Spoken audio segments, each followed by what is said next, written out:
Alright. I should be live on YouTube. I sure hope I'm live on YouTube. This never stops being awkward.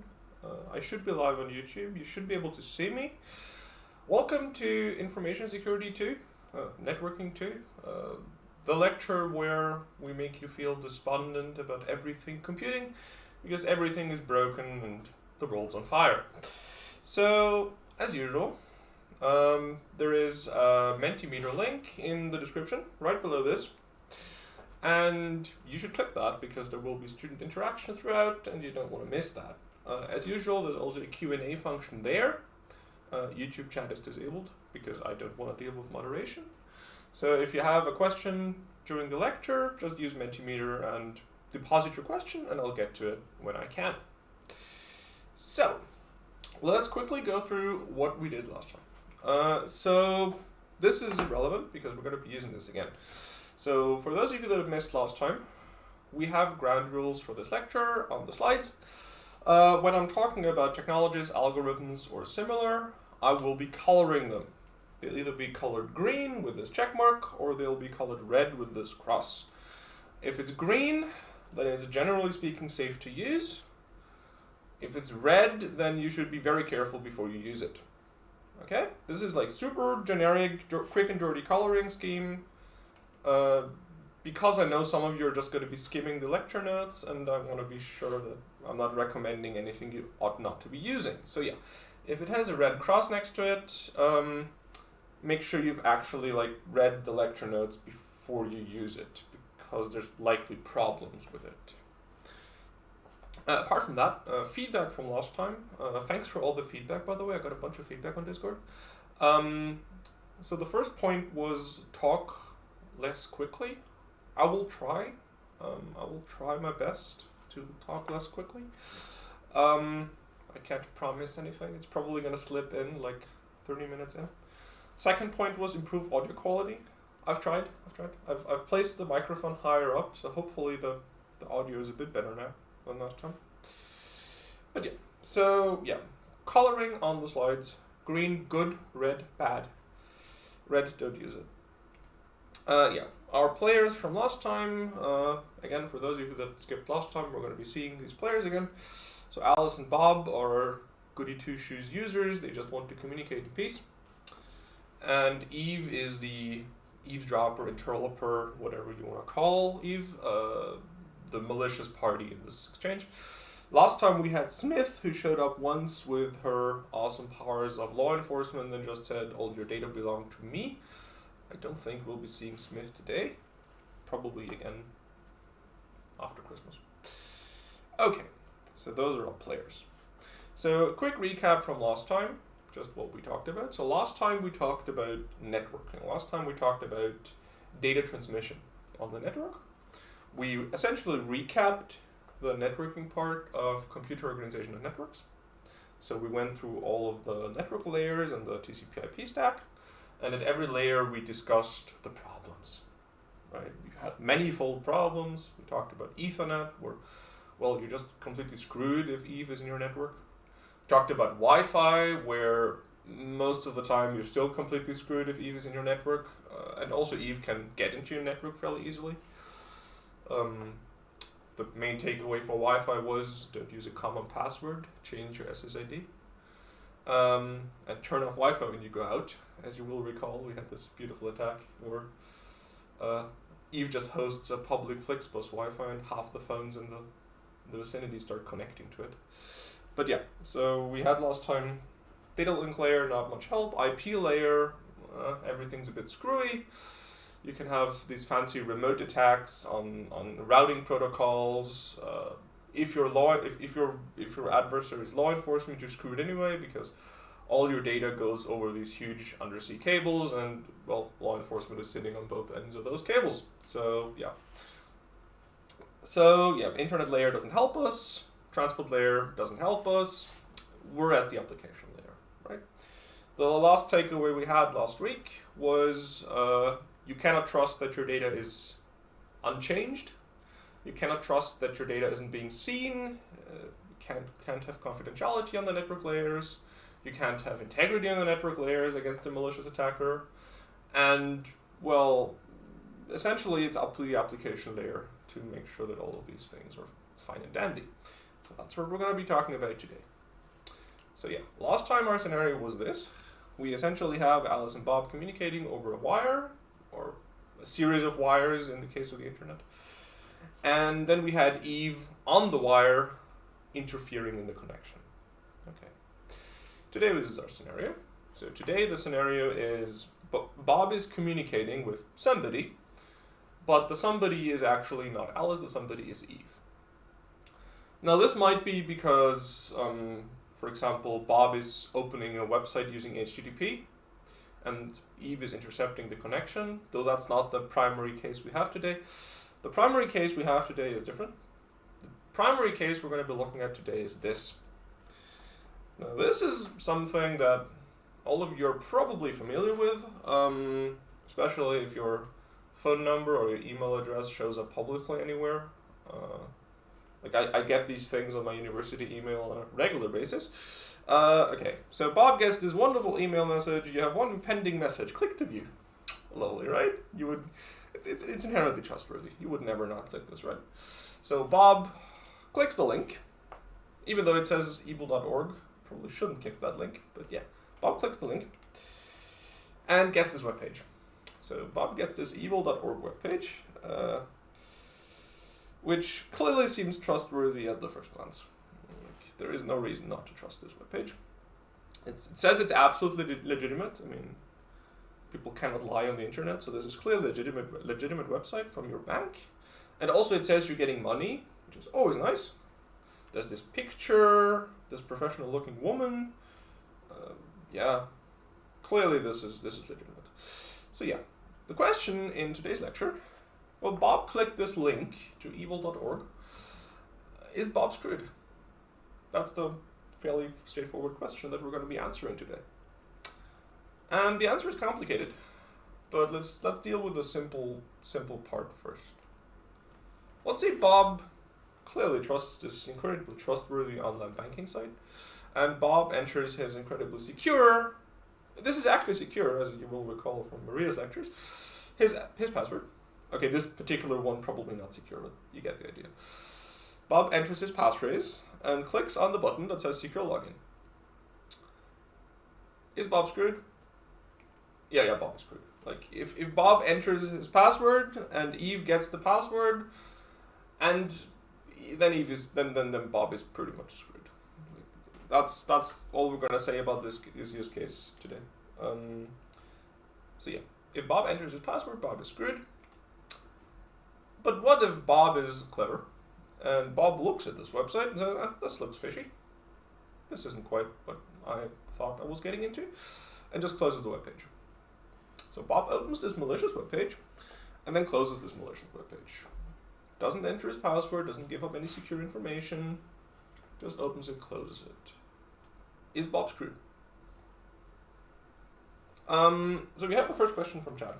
Going back to this, is Bob screwed? Yes, familiar. So the question from chat is Bob screwed with two-factor authentication too? This is a bit of a complicated question. So the thing with two-factor authentication is multifold. So the first point is, what is Eve doing here? So I abbreviate this part by saying Bob is screwed, yes. What is Eve doing? Is Eve just running a database server essentially and just recording all the passwords that Eve gets? In that case, Bob is probably not screwed. So if Bob has two-factor authentication set up, so the most common method, so just this time-based Google Authenticator passcode. If Bob has this set up and Eve just records passwords that get entered, then Bob is not screwed. Because even if this clearly legitimate online banking site requests a two-factor authentication code, by the time that Eve gets around to using these credentials, the passcode has expired. So we're all good. The problem, of course, is Eve isn't going to do that, right? If Eve is impersonating a bank, for example here, this is your clearly trustworthy online banking site. So if Eve is impersonating a bank, and the bank is using two-factor authentication, right? Then Eve's platform isn't just going to be a quote-unquote dumb database that just records the password. but Eve's website is actually gonna in real time connect to the real online banking service. So Bob enters his password and clicks enter. And now the web server for evil.org opens a website connection to the actual real bank, so my real banking site, and enters the password that Bob just entered, right? This is essentially a man-in-the-middle attack. So the banking, this evil.org site is pretending to be the bank, but at the same time it's connecting to the real bank and entering this password. And then Bob gets a prompt for a two-factor code. Now this even works for like these like authentication apps, right? You just get the prompt saying, okay, you're trying to log into secure online banking. Please confirm in the next 5 minutes. And of course, I mean, Bob is expecting this prompt because Bob just logged into his online banking thing. I mean, on this clearly trustworthy online banking site. So at this point, Bob is being told, well, yeah, please confirm the login that you just performed. Which Bob goes, yeah, sure, I just logged in, yes. And at that point, like, Eve is authenticated. So two-factor authentication actually doesn't help you here. If Eve is doing a real-time attack on the service, two-factor authentication doesn't help you. Now, this doesn't mean that 2FA is useless. I mean, of course, please, if your takeaway from this lecture is 2FA is useless, then I've done something wrong. 2FA is great. What does two-factor authentication prevent here? On the one hand, it prevents offline abuse. It prevents Eve from, after the fact, just taking this entire database and selling it. Eve has to actually access the account, exploit the account in real time. Point one. Point two, this is a one-time access, generally speaking. So this is one time Eve gets to log in, Eve gets to authenticate right now, Eve gets to abuse the account right now, but not at any later time. Eve, generally speaking, doesn't get to have persistent access. And more importantly, maybe less so for those of you in the audience, but more so for the rest of the human population. Humans are bad at passwords. Just as a general concept, humans are very bad at passwords. So, well, humans tend to reuse passwords. It's simple, right? Like we probably aren't because we've been told our entire professional career not to. Like a lot of us probably have password managers, so we don't have to deal with the problem. But generally speaking, the average human reuses passwords.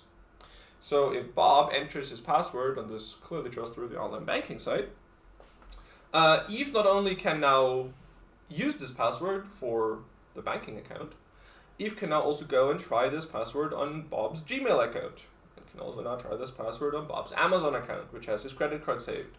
And Eve can now also try this password on Bob's Facebook account, etc. There's a very decent chance that for the kind of target audience that tends to enter their password on this clearly trustworthy online banking site, there's a decent chance that this actually works. Because people share passwords. And two-factor authentication completely shuts this angle down, right? So this particular site that is being impersonated, where Bob is expecting to have to enter a two-factor code, two-factor doesn't help you if Eve is attacking you real time.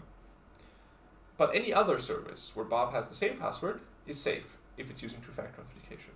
Because for those services, Eve doesn't have a two-factor code, right? So you're not necessarily protecting against the abuse of that one service, but you're essentially protecting against like indirect attack, where somebody else, like some other service gets phished, like some other service gets impersonated and Bob enters the password, but also some other services, passwords get compromised, for example, right? Happens all the time. Random big online service gets compromised and they leak a database of passwords. Hopefully hashed passwords and hopefully safely hashed passwords, so we don't have to worry, but sometimes also plain text passwords because people still use plain text passwords in 2021. So sometimes plain text passwords get leaked, and then it's very good if anybody's using those passwords on another site that this other site has two-factor authentication. Because at that point, Eve can't just go through the list of leaked passwords and just try all of them at, say, Gmail. Right? Because Gmail enforces two-factor authentication, which means, well, the credentials are useless on Gmail. Because even if like the password and the email address work, Eve can't log in because Eve doesn't have a two-factor code. So 2FA, great, but not really helpful in this particular scenario where we're saying, okay, Eve is in real time intercepting, like impersonating the bank and then just taking the login data Bob enters and just taking that login data and entering it on the bank's website, essentially. In this particular scenario, two-factor authentication probably doesn't help you. I say probably, like, they're getting smarter. Like, for example, the Google two-factor authentication that uses Androids, like the default pop-up you get, actually specifies where you're logging in from, like the IP address.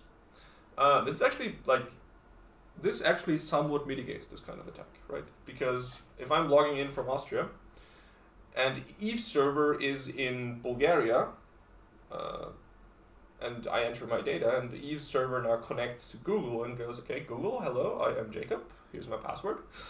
Then I get a authentication pop-up, but the authentication pop-up is going to say, you are trying to log in from Bulgaria. And then maybe I get a bit suspicious, because why is this thing saying I'm logging in from Bulgaria, right? This is like another thing that some 2FA apps do. But of course that wouldn't work with a time-based thing, because that's just a one-way authentication. Right, so that's the very long answer for the two-factor authentication question. Not particularly helpful in this particular scenario.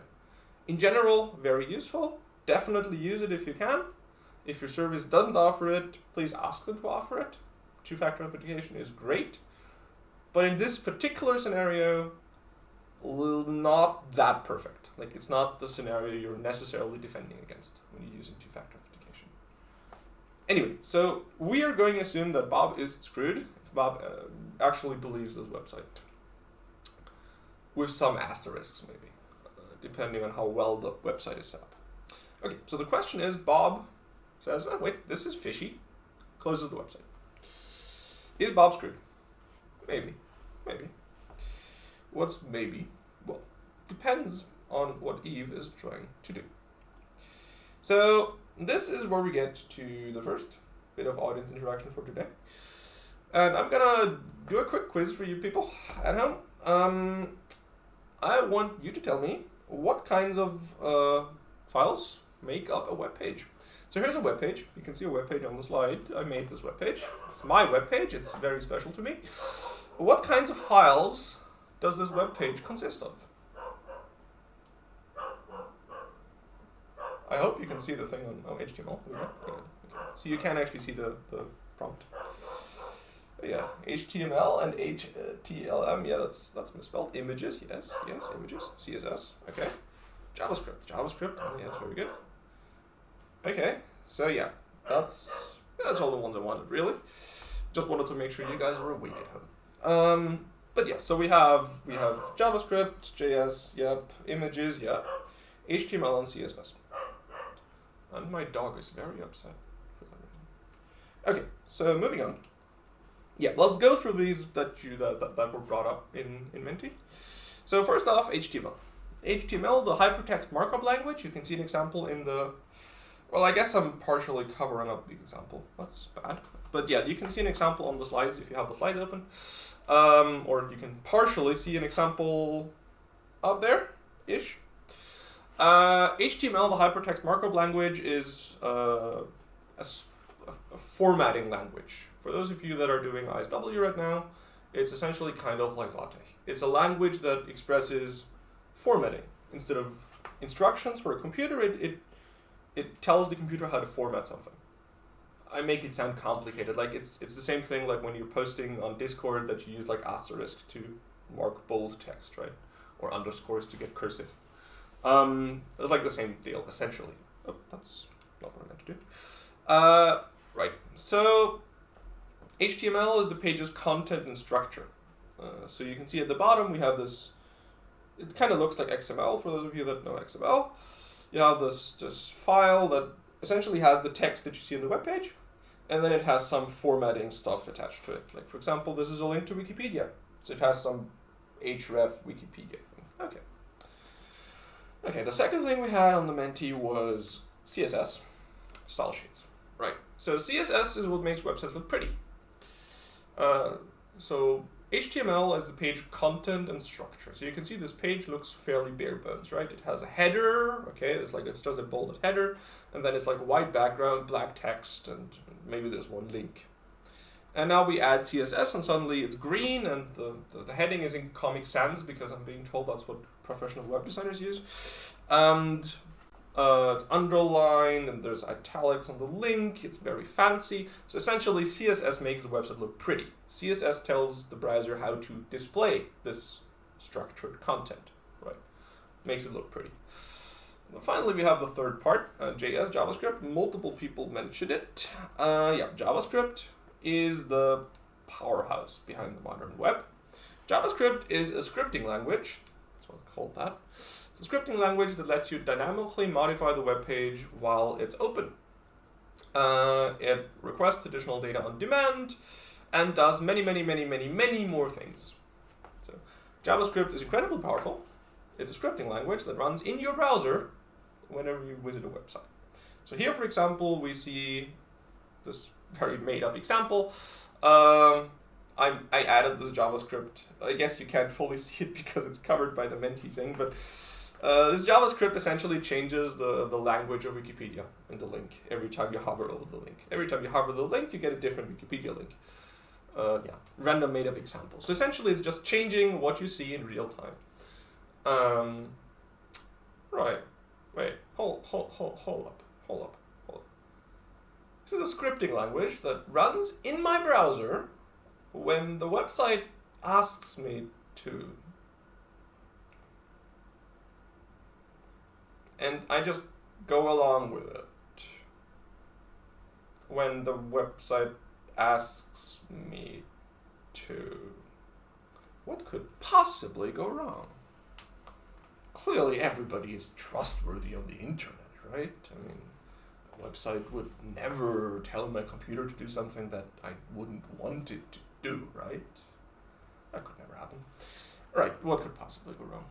Right, I mean, okay, what could actually? That's what we're talking about today. What could possibly go wrong? Like, that wasn't sarcasm, that was actually, no, really, what could go wrong? That's what we're gonna talk about here. So yeah, let's get the basic questions out of the way first. What does Eve want to attack? So Eve has this website, and Eve is potentially allowed to run JavaScript. Potentially, I say. I mean, maybe we have no script installed and Eve doesn't get to run JavaScript, in which case many attack surfaces are gone. But can Eve attack the operating system? Generally speaking, no. So JavaScript is sandboxed inside the browser, which means it, generally speaking, doesn't get to affect stuff outside the browser unless you allow it to. So unless you explicitly say, oh yes, you are allowed to access files on my hard drive, it doesn't get to exit the browser. The disclaimer is covered by the Menti thing again. So the disclaimer says unless something has gone terribly wrong. And this is like where Daniel comes in and tells you, no, I can do all of these remote attacks in JavaScript. Ask him about his remote attacks in JavaScript. He likes to talk about those. So yeah, if something has gone horribly wrong, then potentially Eve has a way of escaping the browser sandbox and attacking the operating system. Generally speaking, you as an end user are probably not the target audience for the kind of people that will use browser zero-day exploits to escape the sandbox. Those are very rare, comparatively speaking, and you're probably not the kind of target audience that they would get used on, because that would just like burn the exploit and make it publicly available, at which point it would get fixed, right? So yeah, you're probably not worried about these, probably. Unless you're like some executive of some high up, like super important company or some, I don't know, representative of a state, in which case, okay, maybe. Okay, let's try a bit lower. Can Eve attack other tabs? So let's say I have Outlook open in the other tab, and Eve wants to read my emails. Can Eve read my emails? Again, no. Same thing as before. JavaScript is sandboxed to the current tab. So, generally speaking, Eve cannot attack other tabs. What can Eve attack? So I told you Bob is maybe screwed, right? But is Bob screwed? Like, I keep telling you what Eve can't do. What can Eve do? Well, Eve can attack the current tab, right? That's the thing that's left over. Well, why would Eve attack the current tab though? I mean, that's this own website, right? So Eve can attack the current tab. That's pretty much the scope in that we're working in. Eve cannot really access other tabs. So Eve has two choices. Eve can either do something in the current tab. So within the web page, within evil.org, Eve can do something, do some shenanigans. Or Eve can change what's in the current tab. Okay, let's look at that. What can go wrong in the current tab? Okay, so HTML has many useful tools for website design, and thus also many useful tools if you're trying to attack a website, thankfully. So let's look at some of them and figure out if Eve can do bad things with these. Okay, so we said, okay, Eve can attack the current tab. Well, let's just take this email client and put it in the current tab, right? Just make an iframe, an inline frame, which displays a different web page inside my web page. And let's just attack that, right? Just embed this email program in my website and then just attack the email program. Straightforward, right? Actually, no. So browsers have gotten a lot better at security in the last 10 years. Like 10 years ago, a lot of this stuff, or okay, 10 years ago, so I'm not sure anymore. 20 years ago, a lot of this stuff was possible. So 20 years ago, if you ask me the question, is Bob screwed? If he just clicks on this website, the answer was very, very exceedingly likely yes. 20 years ago, Bob definitely screwed if he visits evil.org. 2021, probably not. Maybe. Right. So here's the first big security concept that you have to understand if you're talking about browser security. This concept called an origin.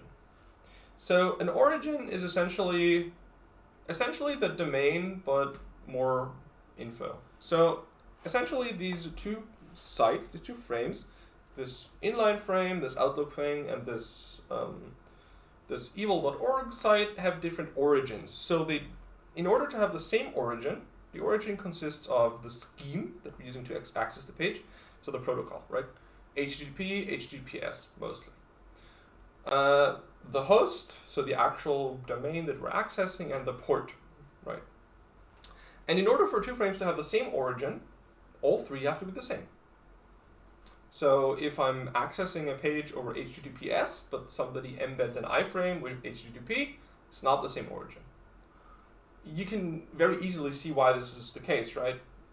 Because you don't want Eve intercepting, for example, an HTTP connection. Like we talked about last time, right? Your browser tends to default to HTTP requests. You don't want Eve intercepting an HTTP connection and then using that to embed, like the fake HTTP response, to embed a genuine HTTPS site and then attack that. So even if the domain looks the same, the scheme is going to be different because one of them is going to be HTTP, one of them is not going to be HTTPS. So those wouldn't be the same. The port, obviously, yeah, this has to be the same, and the host has to be the same. So essentially, we're talking to the same server, is the idea. So yeah, the origin, essentially the server we're talking to, more or less. And these frames now have a different origin. Because the top level frame is, well, it's HTTP, it's evil.org. At port 80, and this email program is Outlook Web Access at 443. Okay. And this essentially means that Eve does not get to interact with this iframe. So Eve's JavaScript on evil.org just doesn't get to touch this iframe. It's fairly simple. There's no, like, you can't access any data inside the iframe. The most it can do is change the URL of the iframe. That's it. No going inside the iframe. Similar sandboxing to a different tab. Okay, that's disappointing, right? Again, we can't do anything. Okay, well, I mean, let's try something else. Let's just do this JavaScript request. So this is a fetch request. This is just telling the browser, okay, please request this data. Let's request this data from this internal secure.lawful.org domain. Let's get this data. All the data. Does this work? No. I know this is boring. I keep telling you what doesn't work. I promise we're soon going to talk about what does work. So, yeah, once again, this is a different origin. Once again, evil.org is a different origin from lawful.org, or secure.lawful.org in this case. Once again, Eve does not get to play ball. once again, Eve just gets to send the request, so the request does get sent. We do send GET request to this URL, but we can't access the response. So the browser sends the request, gets data back, but just doesn't reveal this data to Eve. Eve's JavaScript doesn't get to touch the response. Because, once again, it's not the same origin. Disappointing, right? Okay, so what can Eve do? Let's talk about what can work. I just did a few things that can't work, mostly because I wanted to explain the concept of an origin to you. What can Eve do? So Eve can, as we just established, send arbitrary GET requests. So arbitrary GET gets to arbitrary URLs. Problem is, response data is inaccessible. Like we just saw, the request gets made, but reading the remote resource is disallowed because the course header is missing. Okay, cool. Different origin, doesn't work. Send arbitrary post requests. Yeah. Like, we can't access the response data, but we can definitely embed just an HTML form with a post action and just submit that form. So here, for example, we're submitting a form to secure.lawful.org/add-admin account. That sounds fun. We can do that. The next one, embed arbitrary JavaScript. Like, JavaScript so far has kind of sounded like this thing where, like, that's Eve's thing, right? But, like, genuine JavaScript also exists. Like, real JavaScript that runs on the actual, like, genuine website. We can just embed single JavaScript files in our evil.org webpage, and those JavaScript files are going to run just fine. So we can do that. And then finally, as we just saw, embed arbitrary web pages as iframes. Yeah, we can do that. I mean, once again, Eve does not get to play ball that much. Like, Eve doesn't get to access the iframe, doesn't get to fiddle with the content, but you sure can embed anything in an iframe. You just can't access it in JavaScript. Okay, so Eve can do these things. Okay, but so here's a bit of a fundamental question. Why, at this point, do we need Bob? Like, what's the point? Like, we're saying, oh yes, Eve can make all of these requests. Well, I mean, Eve can already make these requests. Like, there's nothing stopping Eve from just opening a browser and typing secure.lawful.org/allthedatas.json. Like, why Bob? What's the point?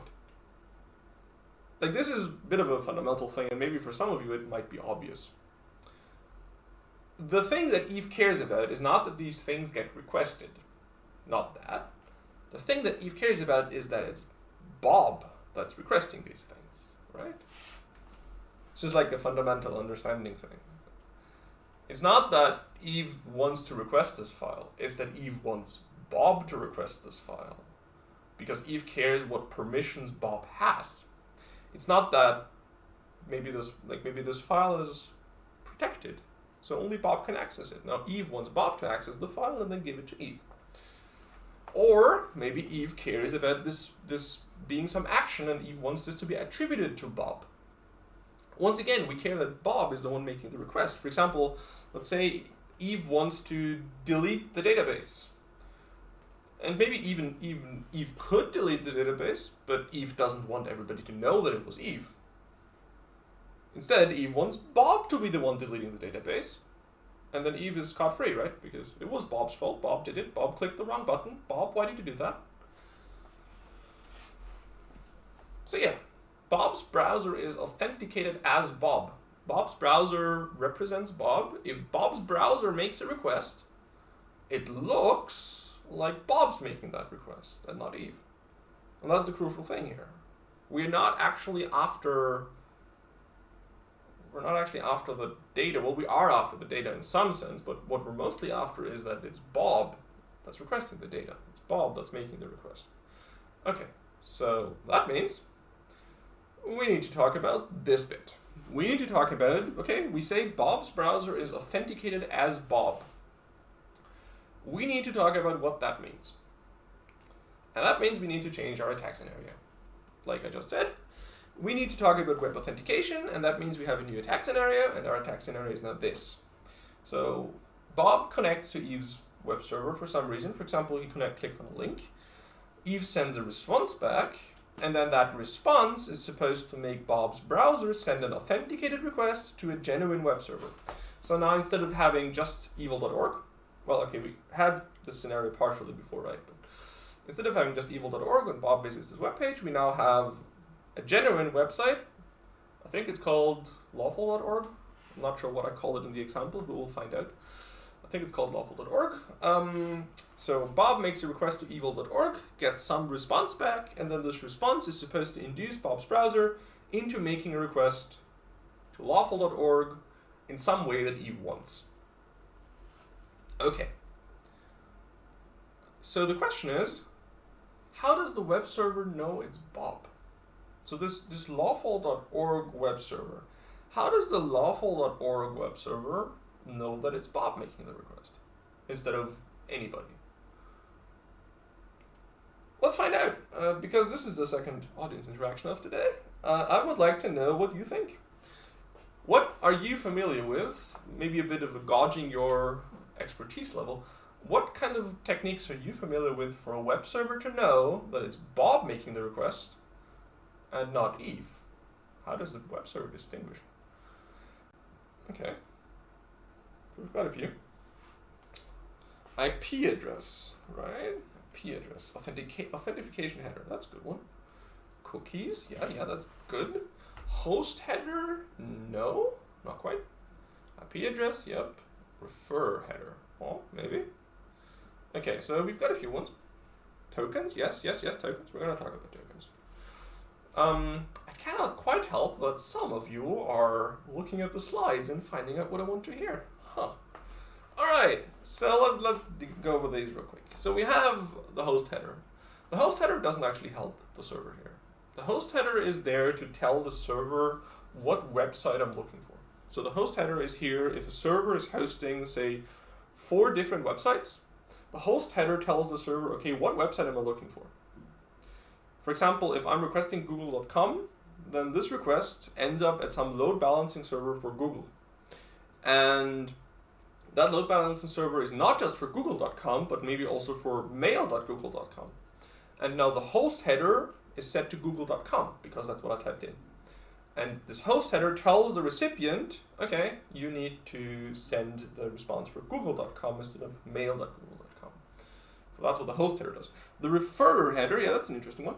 So the referrer header is where did I come from? If you click a link, typically, the browser is going to request the website you are linked to and is going to send a referrer header saying, okay, who sent you? Like who sent me here?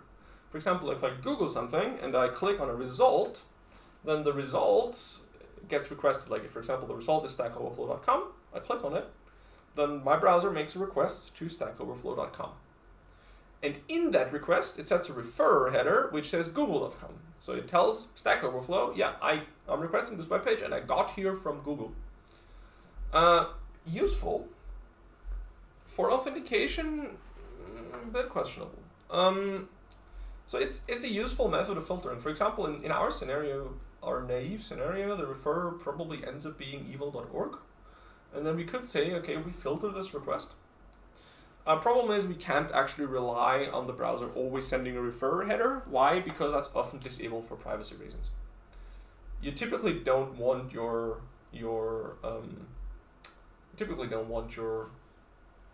browsing to be associated with the site you visited previously. So many browsers just don't send referrers at all, or let you disable that feature. There's also ways you can tell the link not to send a referrer, etc. So referrer header, not that useful. Okay, a few other ones. Okay, OAuth, that's new. Yeah, OAuth, we're gonna talk about that. Tokens, cookies, yep. Host header, no. IP authentication header, yes. MAC address, yeah. So MAC address has a problem. Where do we see a client's MAC address? Think in network terms, very basic network terms. How far does a client's MAC address travel? Well, one hop, right? The MAC address is link layer. The link layer deals with directly connected devices. So if I'm making a request, the only device that sees my MAC address is my router or my nearest, like my next hop on the way out. Or like any switches on the way, I guess. But like, it doesn't propagate further than the first hop the cutoff of the local data link layer network. So MAC address doesn't help us. IP address, yeah, that's something that actually travels all the way. Okay, so let's look at some of those, because some of those are going to be in the slides. So yeah, IP address is the first one. Somebody said this in the work cloud. IP address. Okay, so we just look. Okay, is this request coming from a secure address range? And if it's coming from a secure address range, for example, if it's coming from the office network, we allow the request. Straightforward, right? I mean, is this request being made by somebody in the office? If yes, then it's probably secure. We just allow it. Easy, right? Yeah, okay, this has a red cross. This makes the question a bit more pointless because everybody can see it has a red cross on the slide. Yeah. In this case, Eve can just make arbitrary requests in our attack scenario, and all of these requests are obviously going to be coming from Bob's computer. So IP address authentication doesn't actually help us at all. Because, like, any request that Eve makes Bob make is coming from Bob's computer, so from Bob's IP address in the office network. So this doesn't help us. Of course, Eve can't actually access the response data. Like, there are multiple layers that Eve has to solve here, I suppose. But Eve can't access the response data by default because it's still cross-origin, of course. So unless we make further mistakes, Eve doesn't immediately win, but the authentication layer is just thoroughly defeated by pretty much anything Eve does, because Eve is making Bob's browser send the request, right? So at that point, well, right. So token. Somebody said token. Let's talk tokens. We're going to be talking tokens for the most of the rest of this lecture. So the thought process here is fairly straightforward. When Bob logs in, so Bob authenticates to the genuine server the first time, enters a password. So this one time, the server can just verify the password and make sure it's actually Bob. That's sending the request. This one time that Bob logs in, Bob gets this thing called a token. This token is, you can see a random example here, this token is just some sort of special string. Why is this string special? Because the server can use this token, this special string, to somehow verify that this is Bob. So the next time that Bob makes an authenticated request, of course the browser doesn't save the password. Like, you don't want your browser saving your password and sending it every time. Instead, we just send this token back. We got this token, we send this token back, and using this token, the server can verify that this is in fact Bob. Straightforward. Right. So we have a token, and we use this token to authenticate it. Now the server knows it's us. Okay. So we have a few questions to answer in the context of tokens. So there's two primary questions, and I really want to stress that these are separate, because in practice I see these get mixed up a lot. Like, in practice I very often see these discussions about, oh, you should be using this token generation method instead of cookies, when cookies are a storage method and this token generation method is about generation. So yeah, the two very distinct concepts that we're talking about here is one, generation of a token. How does the token get made? What does the token contain? And here we have two concepts. We have stateful tokens, where the server needs to keep some kind of information about the token. So for example, the server just generates a random meaningless string and just sends this as a token and then just remembers the string. This is super straightforward, right? The server just keeps a list of all the tokens it has given out, which are just random strings. And when Bob sends the token back, then the server can recognize the token, right? Because Bob, well, the server just looks it up in Bob sends the token, the server just looks it up in the list and goes, yep, this is Bob, right? The second concept is a stateless token. So the server doesn't need to keep state. So the server doesn't need to remember the token, doesn't need to remember any information about the token. Instead, when Bob sends the token back, the server can somehow, using cryptography, validate this token. Now this is of course the fancier of the two, right? Stateful tokens, super basic, like just keep a list, duh. Stateless tokens, oh fancy, cryptography. Cryptography is cool, cryptography is secure, right? Let's do cryptography, okay. And the second question is, okay, where does Bob store the token? How does Bob keep the token? This token that is containing, like the token that lets Bob prove that he's Bob. Where does Bob keep this? Somehow in the browser, right? Like this has to be stored in the browser somewhere so the browser can send it with the next request. Of course, if Eve compromises this token, then Eve wins. If Eve gets the hands on the token, that means that Eve can now impersonate Bob by just sending this token, and the server is gonna believe that Eve is Bob. So if Eve gets this token, Eve wins by default. So we want to store this securely somehow in the browser, and there's different ways to ask Bob's browser to please store information. Right. So we're going to be talking about different ways of storing tokens, and we're going to be talking about different ways of generating tokens today. Okay. Let's do a very basic method of token storage just so I can get you an example. Then we're going to do a round of questions, and then we're going to go on break. So the first, maybe slightly naive way of token storage, URL rewriting. So essentially, we changed the URLs on our website to include this token. So for example, where we have this genuine.org/view.php, we just append this URL parameter, this s equals token. We just append the token to the URL, and then when Bob makes a request, then we just look at the URL and go, yep, this is your session token. This is your token. We know that it's you, Bob. Go ahead. Here's the information. And then we just dynamically adjust by some framework all the hyperlinks on our website to always include this session token. So we just make sure that every link on our website has this token in it, and then every time Bob clicks a link, the token's in the link, so the website knows it's Bob. Super straightforward, super simple concept. Doesn't need the browser to do anything. It's all in the server. The server just rewrites the hyperlinks. Okay.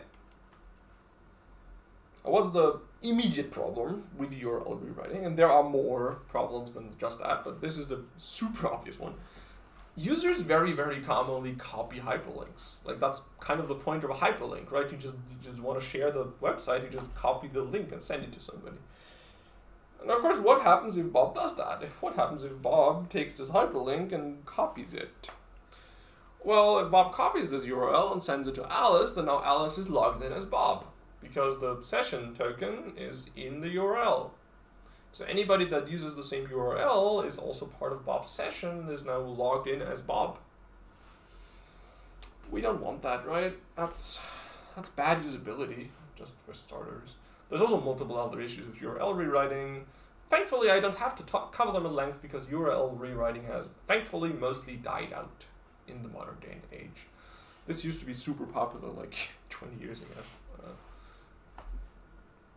On like online forums and stuff. Yeah. So yeah, URL rewriting, thankfully, relic of the past. Okay. Now this is about the halfway point of this lecture. We've also gone about an hour. So we're going to do a quick round of questions for the first half of the lecture, or I suppose stuff that was on last week's lecture. And after we do a quick round of questions, we're going to break for 15 minutes, and then we're going to come back for the second half, where we talk about actually secure methods of token storage, and also some other stuff. So yeah, hit me with your questions. I'm sure you have some on the Menti app in the Q&A section. I'm going to cover those, and then once I do, we're going to break.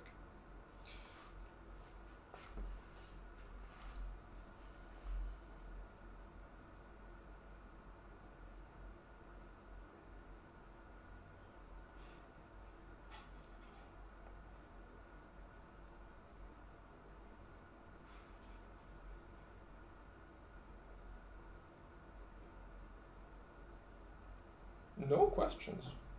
Am I that good? Probably not. Half of you are asleep. That's why. Right, so no questions. Which means we're just going to break.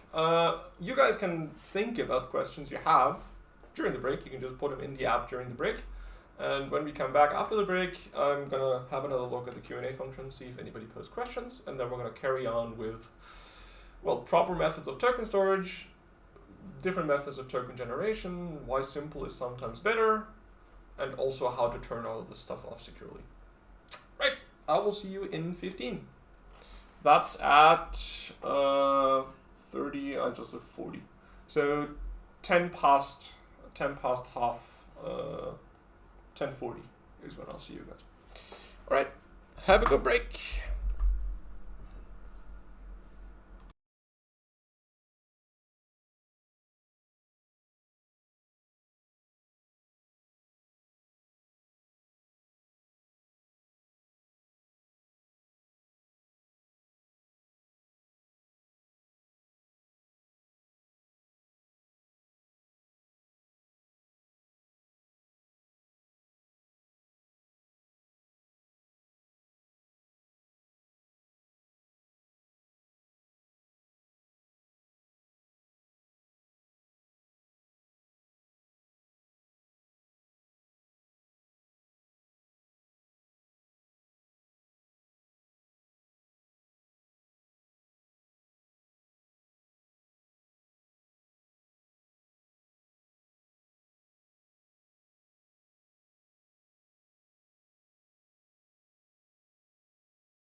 All right, I'm back.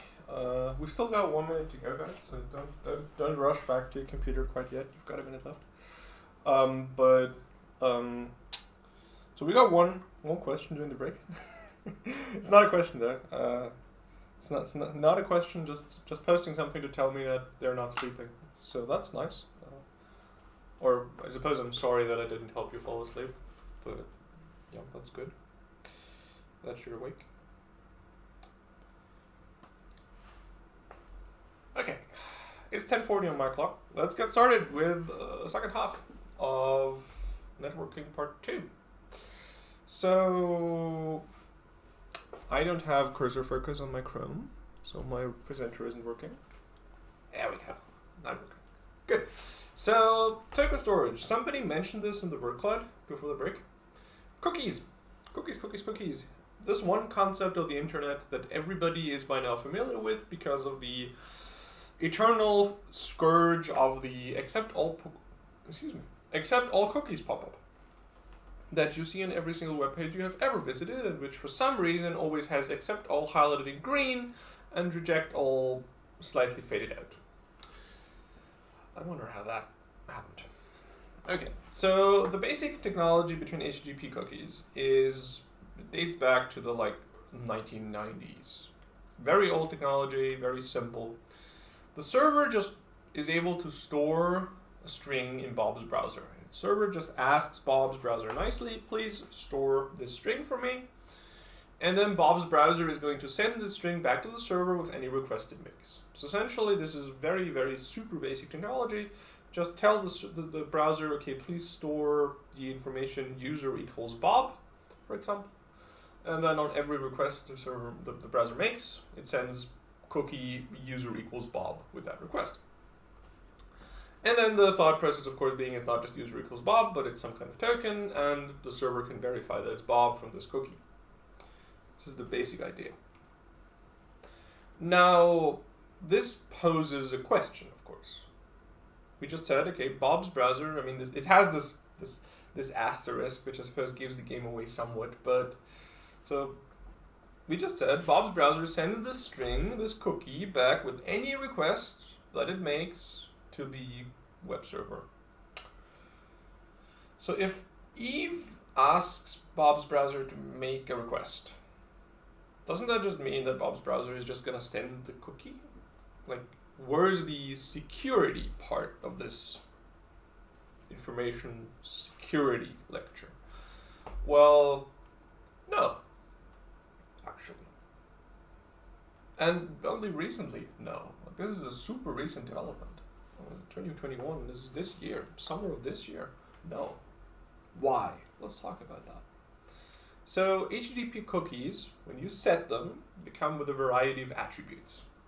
This is essentially additional information that's attached to this cookie. It's not just the string, but it's some metadata about how to use this string. And for example, this is information like expiry, when is this going to expire? How long should I keep this information for and keep sending it? As a kind of attribute, right? Expiry is whatever, or duration, length. But also it has some security relevant attributes. These are 3 of the main security relevant ones. Same site, do not send this request started by different origin. Secure, only send this over HTTPS. And the third one is HTTP only, which actually doesn't mean what you might think it means. It's called HTTP only for legacy reasons. What HTTP only means is not that it doesn't get sent over HTTPS, because that would be pointless. What it means is that you can't access it from JavaScript. So even your own JavaScript cannot access this cookie. This is defense in depth. And we're going to talk about that more in next week's lecture, when we talk about situations where JavaScript, your own JavaScript, might be attacking you for various reasons. But yeah, HTTP only, not accessible from JavaScript, good thing to set on the cookie because you probably don't need it from JavaScript. So it's defense in depth.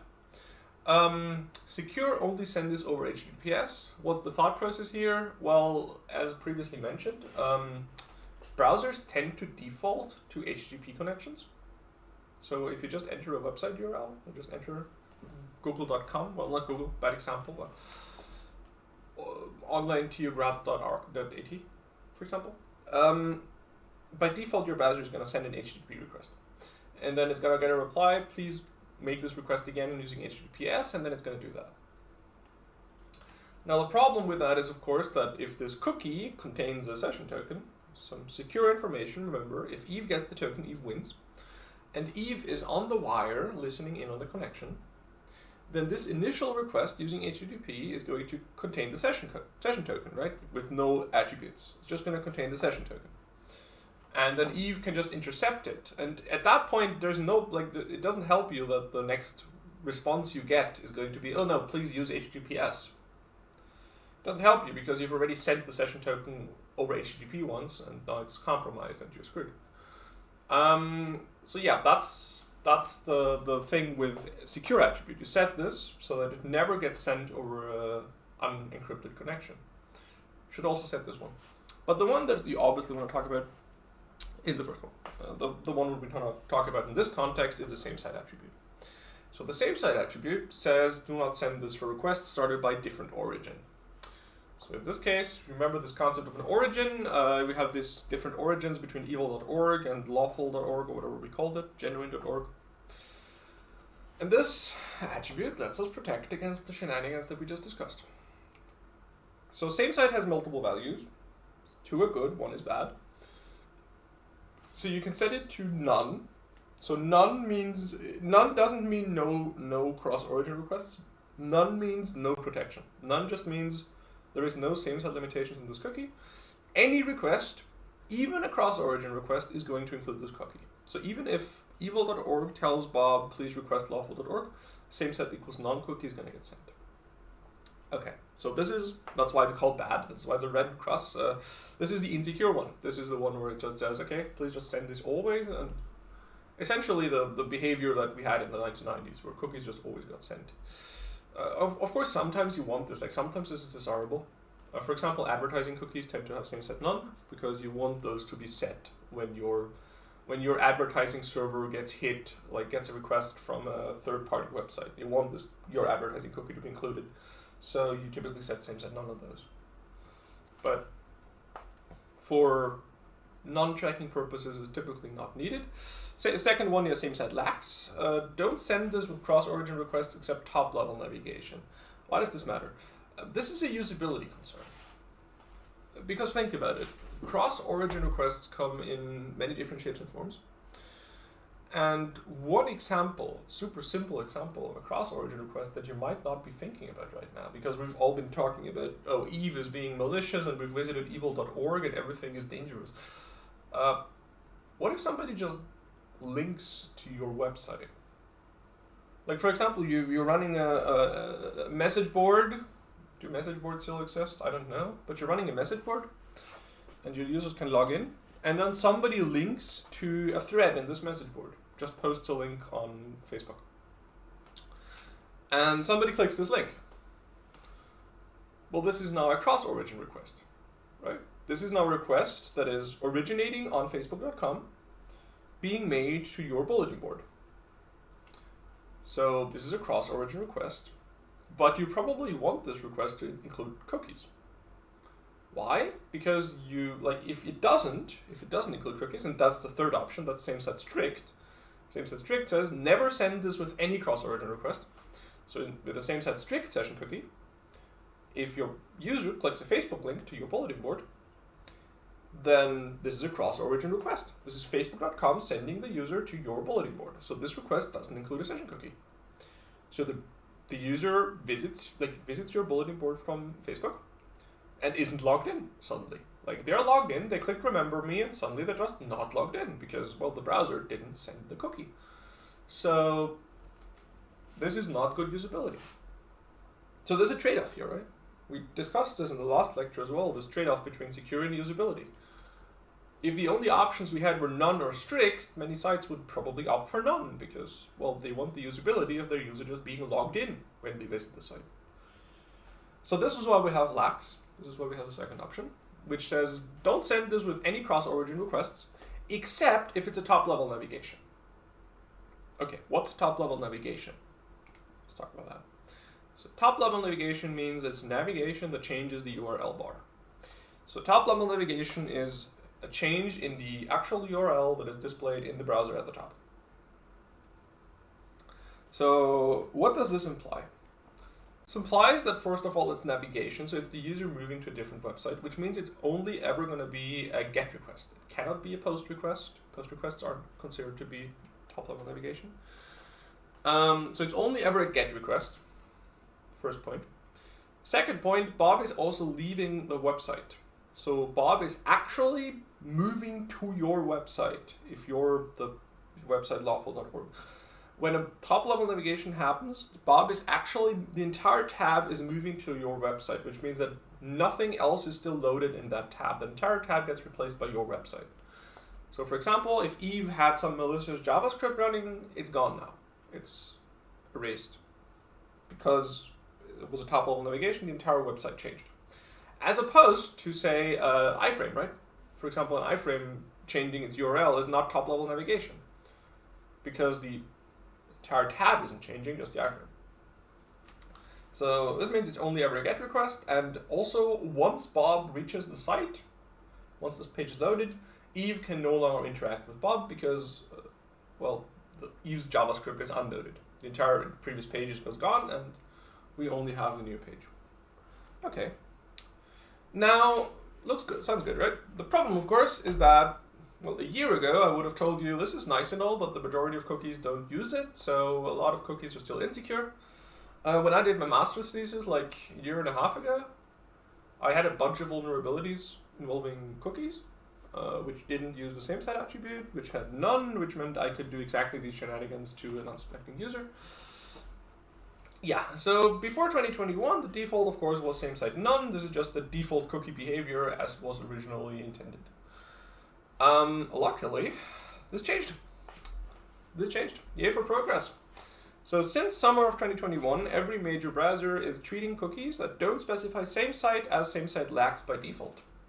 So by default, any cookie that doesn't explicitly opt into it is just protected against arbitrary GET requests that don't navigate the page because, well, that's not a top-level navigation. It's protected against arbitrary POST requests, not top-level navigation. It's protected against JavaScript embedding, it's protected against iframe embedding, it's protected against image embedding. Anything that is not a top-level navigation, by default, your cookie is not sent with. That's why cookies have a green checkmark. Cookies used to be orange, now they're green. Because by default, secure, mostly. Mostly? Mostly. So what can Eve do? So we just said top-level navigation. Right. We can do top-level navigation. That's top-level navigation. We're changing the current window location. That's top-level navigation. We don't even need JavaScript to do this, by the way. When I posted a teaser for today's lecture yesterday in Discord, somebody asked me, "Oh, but what if I have no script enabled?"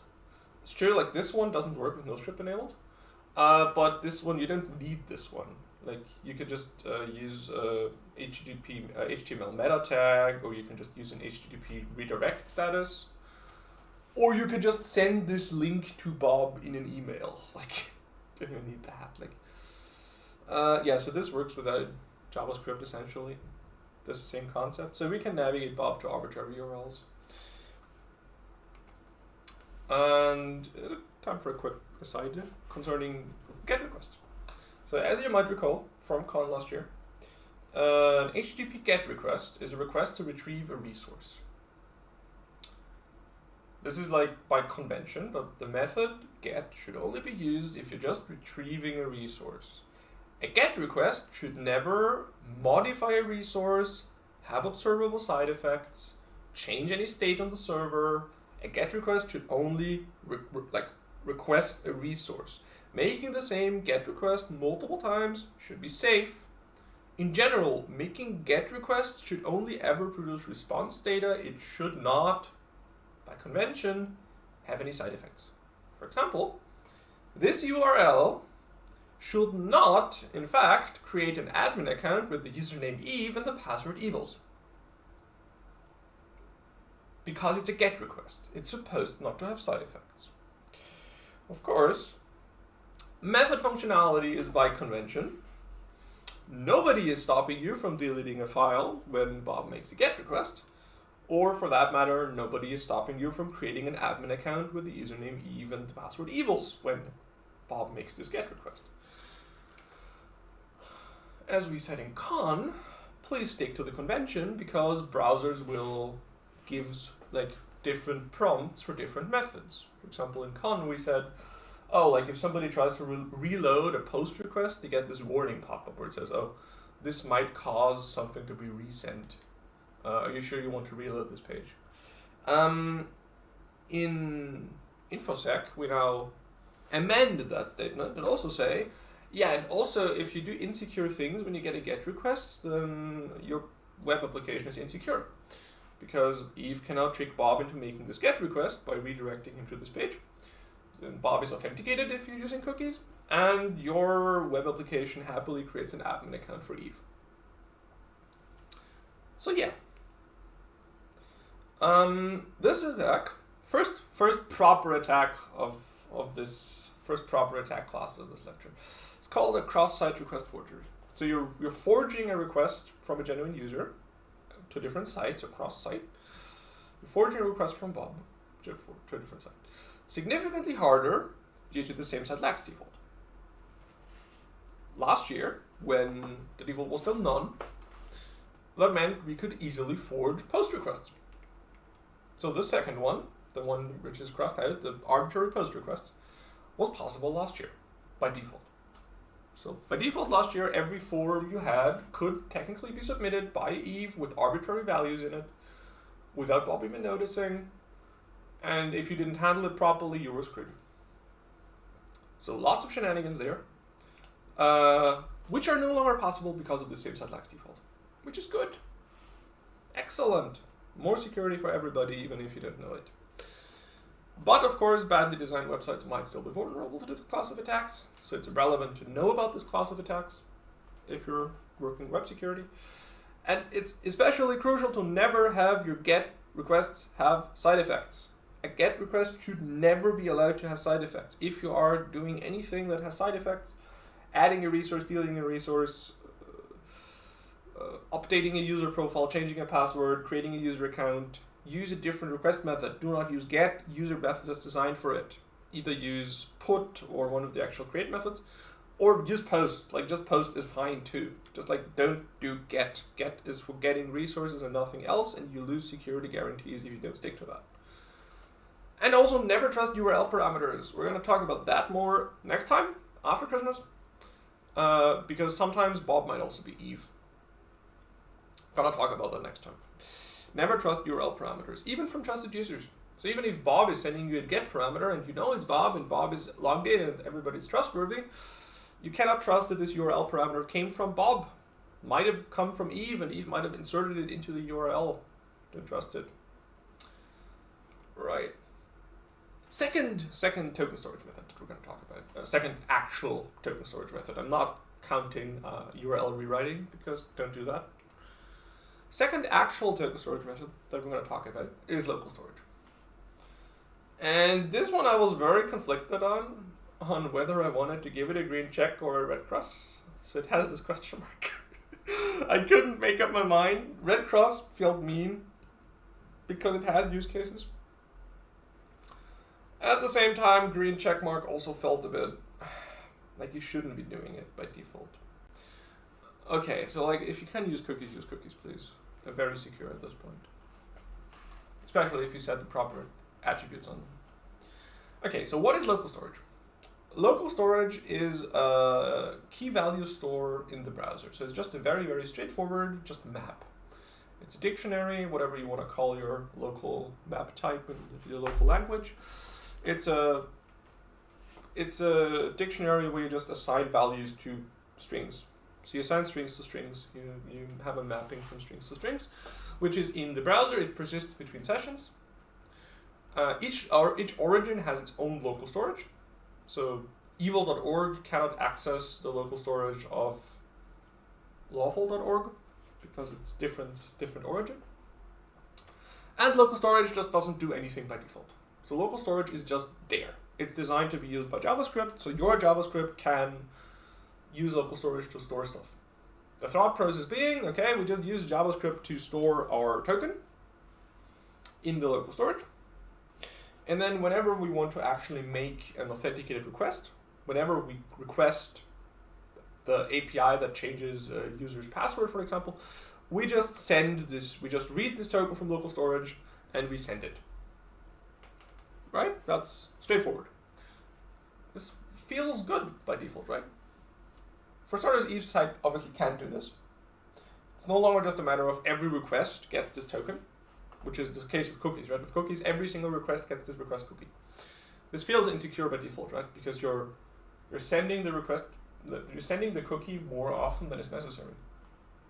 You don't need to send this cookie with every request. You just need to send it with like API calls and stuff. And yeah, like this requires JavaScript to actually explicitly go out of its way and send the token. And InfoSec can't do this because InfoSec has its own local storage, which is isolated because of the different origin. So InfoSec can't actually send this token. So we win, right? I mean, everything is nice and dandy, and of course it isn't. Like, there's a reason this has a question mark. So yeah, Eve can, as we previously established, embed a genuine page in an iframe. So Eve can embed your actual page in an iframe, and your actual genuine JavaScript now runs in this iframe. And your actual genuine JavaScript on your actual lawful.org domain very much has the ability to access local storage. Right? Your actual JavaScript can read your token. Eve's JavaScript can, but yours can. But wait a second, like, didn't we say at the start of this lecture, when we talked about origins, we said, wait, this is a cross-origin iframe. JavaScript from Eve cannot interact with this iframe. Why is this a problem? Like, sure, you can embed the web page, and that web page is logged in, but what's going to happen? What could possibly go wrong? And now we're gonna do a quick detour, which I promise to you has nothing to do with this subject whatsoever. Here's a web page. And this is the webpage we had on Discord. For those of you that saw the teaser for this week's lecture, this website says save the animals. Save the animals. Save the animals is good. Even if the URL is evil.org, we implicitly trust this website because it says save the animals and it has a kitty on it. And this website gives us two options, one of which we should choose. It gives us the choice to pet the kitten, or it gives us the choice to ignore the kitten. I mean, who could ever not pet this kitten, right? I prompted you guys on Discord yesterday, and the majority either said pet the kitten, or said I don't like where this is going. I can understand the third option, but that's not an option. The options are pet the kitten and ignore the kitten. So, we're gonna pet the kitten, right? You're gonna click that button. You're gonna click that button. Thanks for petting the kitten, says evil.org. Excellent! We have petted the kitten. That's it, right? We're done. We're going back to the lecture. Nothing else is gonna go wrong here. Let's have a look at evil.org, shall we? This is evil.org. This is evil.org. This is the website we just visited. Bunch of stuff. So we have this style sheet at the top. That's CSS. We're gonna talk about it a bit.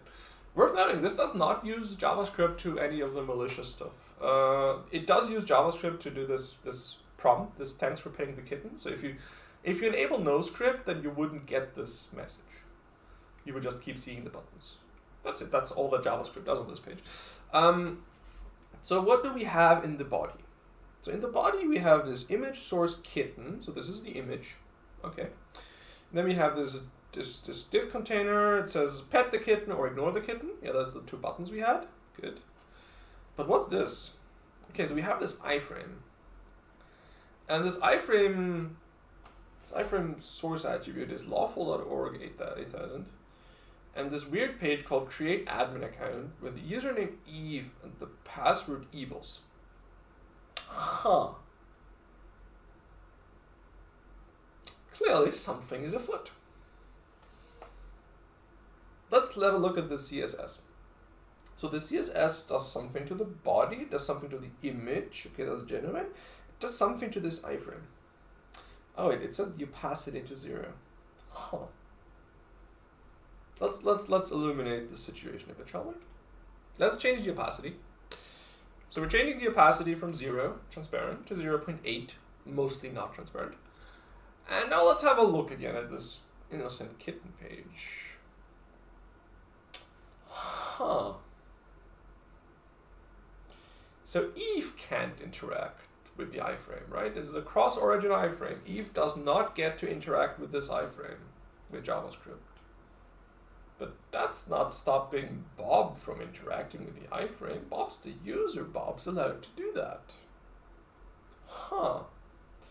So when we clicked Pet the Kitten, we weren't actually clicking Pet the Kitten. We were actually clicking this invisible transparent iframe that's overlaid on top of the button, and we were clicking the button that says Create Admin Account. Well, isn't that awkward? I have been betrayed by a kitten.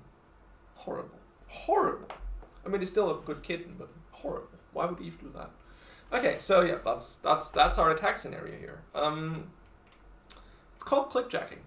So essentially what it does is it hijacks clicks. Well, that's why it's called that.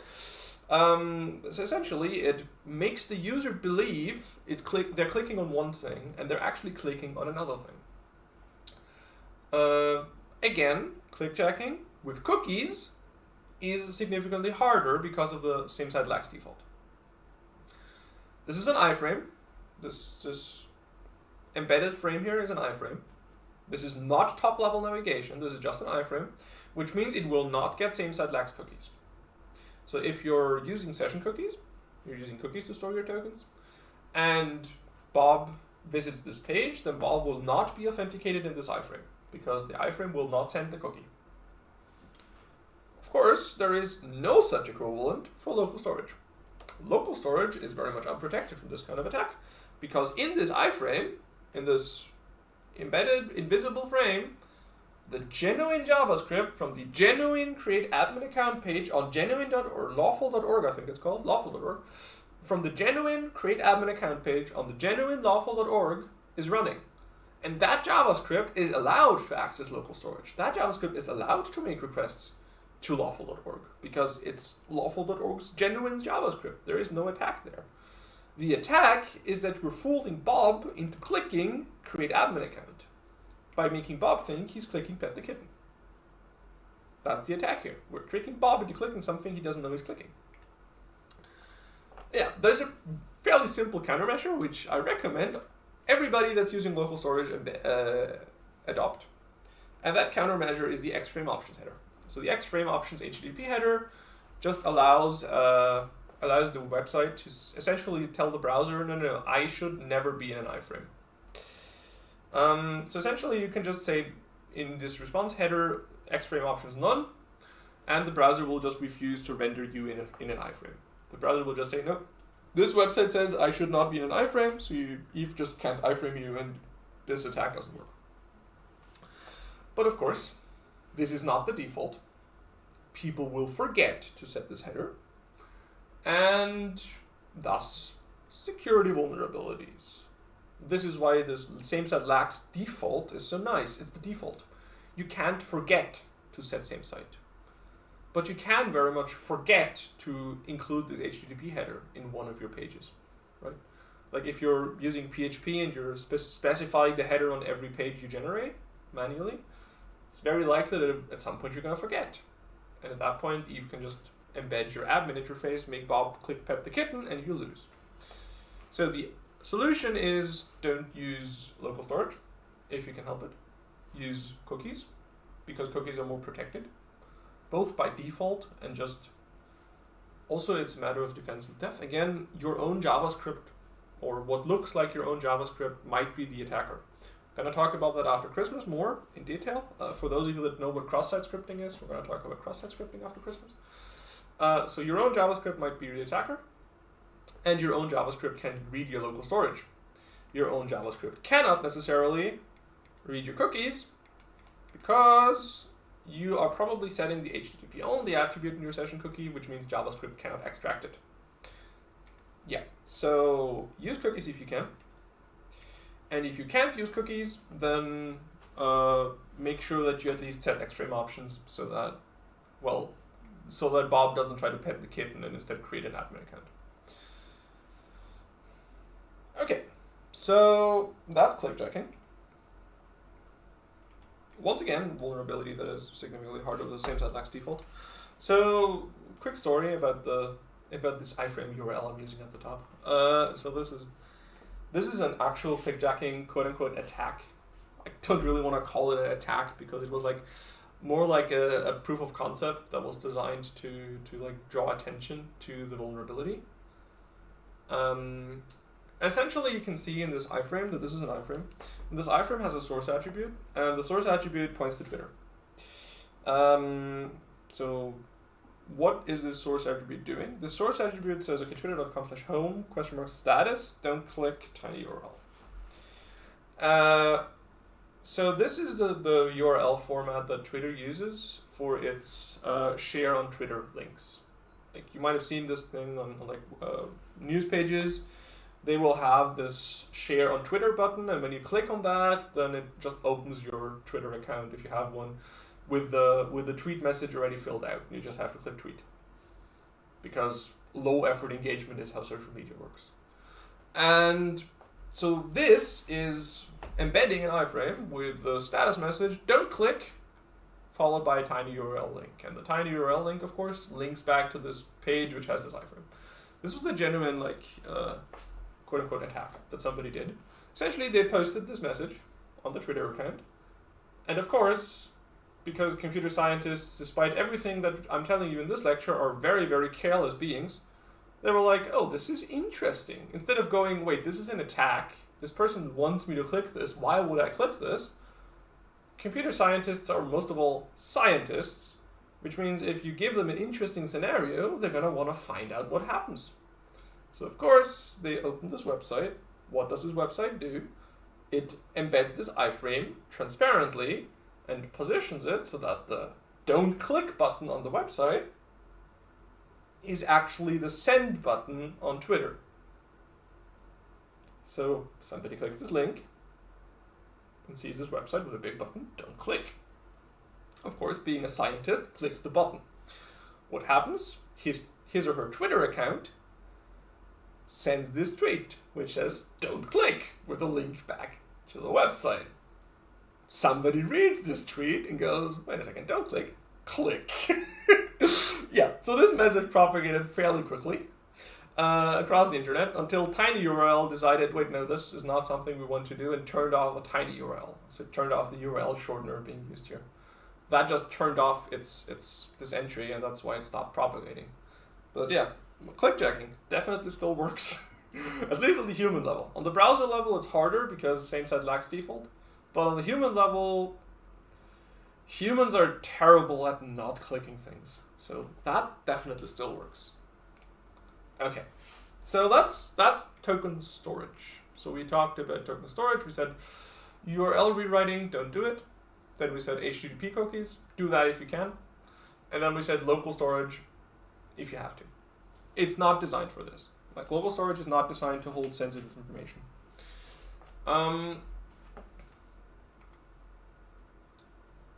If we're talking about token authentication, we now need to talk about token generation. So we talked about storage. This is where do we keep the token. And now we're talking about token generation. So token generation, the first thing we're going to talk about is the simple thing, the thing that we mentioned at the start. Just a random session token.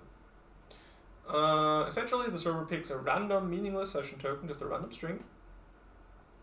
Server remembers that the session token belongs to Bob somewhere, just records this link in a database, or a in-memory table if you want. And now, okay, Bob is authenticated by the session token. Anytime that the session token is seen, the server knows it's Bob because, well, it remembers that this was issued to Bob. Simple, straightforward, no problem. Great. Potential problems. Well, okay, not no problems. Awkward. Okay, so yeah, the tokens must be unpredictable, of course. If Eve can predict the token, Eve wins. So make sure you're using good randomness, make sure you're using proper RNGs. So cryptographic random numbers, please, no math random. And also the tokens must be chosen by the server. Do not let Bob choose Bob's session token. In particular, this is something that a very popular web programming language, it was PHP. This is something that PHP used to do for a very long time. If it received a session ID, so a session token, a random session token, that it did not know, it would just say, looks random, just create a new session for this. So essentially it would just create any sessions that it didn't know and just say, okay, this is an empty session. It's good, like, well, what's the problem? Well, if Eve can somehow determine the session ID that Bob's browser sends, for example, because you're storing your session ID in the URL, which PHP also used to do, and Bob clicks this link or gets redirected to this link, and now Eve has set the session token, the random session token that Bob's using. So now, of course, Bob is using a session token that Eve knows, and if Bob now logs in this session token, with this session token, then this session token is now associated with Bob. But Eve knows the session token from earlier, so Eve wins because Eve knows a session token that's associated with Bob's account.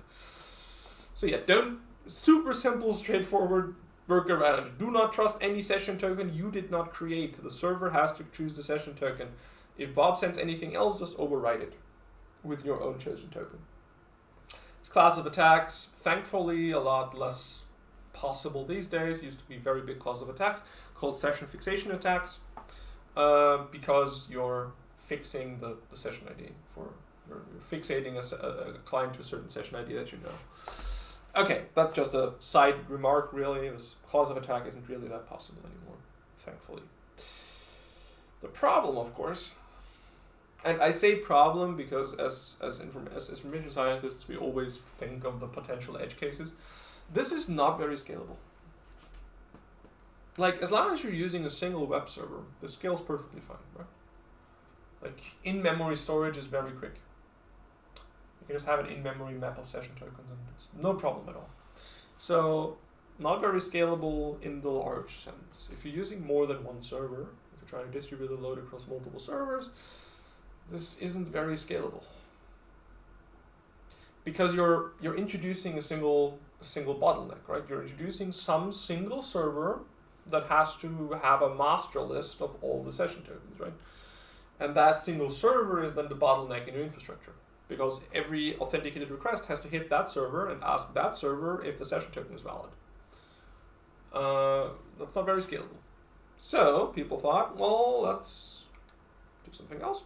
Let's talk about JSON Web Tokens. So this is the more fancy token. So instead of being a random meaningless string, now we have cryptography, which, as we all know, means it's secure. If cryptography is involved, nothing could ever go wrong. Let's talk about all the ways in which this goes wrong. So a JSON Web Token is essentially a cryptographically signed claim. So the claim, an example for a claim is I am Bob. Straightforward. The claim is I'm actually Bob. I can authenticate that I am Bob. And this cryptographically signed claim is now signed by the authentication server. So when you log in, you get the signature from the server, which says, first the claim, I am Bob, and then the server signing this claim saying, yep, this is actually Bob. I have verified this. And now, of course, because this is cryptography, the server cannot verify that this claim is accurate without actually needing to remember anything. Because the server can just check the signature against a known private key, for example, or a known shared key, and verify that this claim is accurate. We don't need to remember anything. We just get the token. We can verify the token and say, okay, good, this is legit. This might even be a different server. Happens very commonly. For example, you have this centralized login server, which has access to the login database, and this login server has access to the user data, and when you log in, you send a login request to this login server. OAuth does this, for example. OAuth does exactly the scheme. So you have a different server that does login, and then this server sends a token back. So the login server signs this token using its private key, which it has, and then the front-end server, the server that Bob authenticates to afterwards, just has to verify that the signature is correct using the public key of the login server. Asymmetric cryptography. Beautiful, right? Everything dandy, everything nice, nothing could ever go wrong. So how do these tokens look? This token looks like this. We just have the base64 encoded header, then a dot, a period. You have base64 URL encoded payload, a period, and then you have base64 encoded signature. And the period is thankfully not part of the base64 alphabet for URL encodings. So this is fine. Like, this is a perfectly fine way of stringifying three bits of information. Now, the first problem with this stuff is simple. It's impossible to expire or invalidate a session, right? Because in the previous slide, right, we had this server having a state, the server remembering the valid session IDs. So if somebody clicks log out, then you can actually just physically delete the session. You can just say, okay, remove this session from the list. And at that point, the session token is worthless. If you have a session and you can just delete it from the server, and then the session token holds no value. For example, if a session token gets compromised, for example, your laptop gets stolen, your phone gets stolen. Now an attacker can potentially see all the cookies, can see all the session tokens and have access to your account, right? And that's why many websites have this functionality called sign off everywhere, which is essentially just a button that says, okay, please delete every session associated with my account.